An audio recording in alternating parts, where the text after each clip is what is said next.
This boasting will do no good, but I must go on. I will reluctantly tell about visions and revelations from the Lord. I was caught up in the third heaven 14 years ago. Whether I was in my body or out of my body, I don't know. Only God knows. Yes, only God knows whether I was in my body or outside my body. But I do know that I was caught up to paradise and heard things so astounding that they cannot be expressed in words, things no human is allowed to tell. That experience is worth boasting about, but I'm not going to do it. I will only boast about my weaknesses.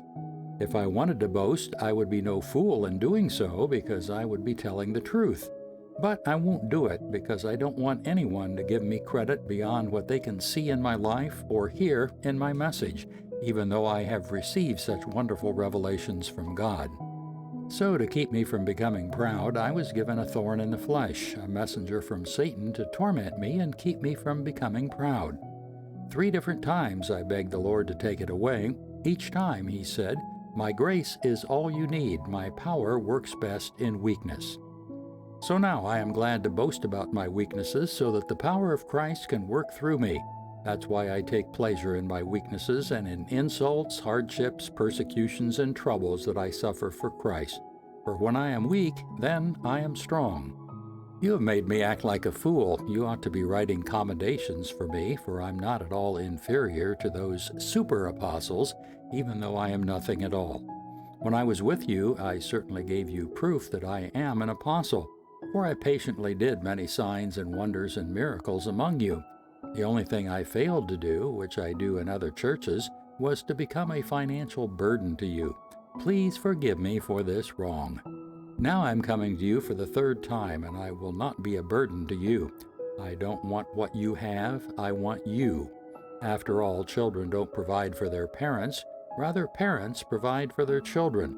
I will gladly spend myself and all I have for you, even though it seems that the more I love you, the less you love me.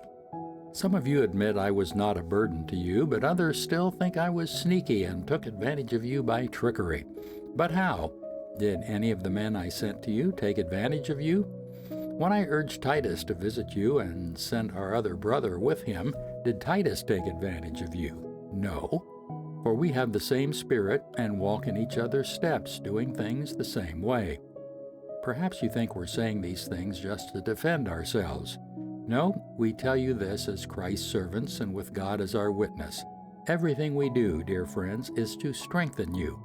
For I'm afraid that when I come, I won't like what I find, and you won't like my response. I'm afraid that I will find quarreling, jealousy, anger, selfishness, slander, gossip, arrogance, and disorderly behavior. Yes, I am afraid when I come again, God will humble me in your presence, and I will be grieved because many of you have not given up your old sins. You have not repented of your impurity, sexual immorality, and eagerness for lustful pleasure.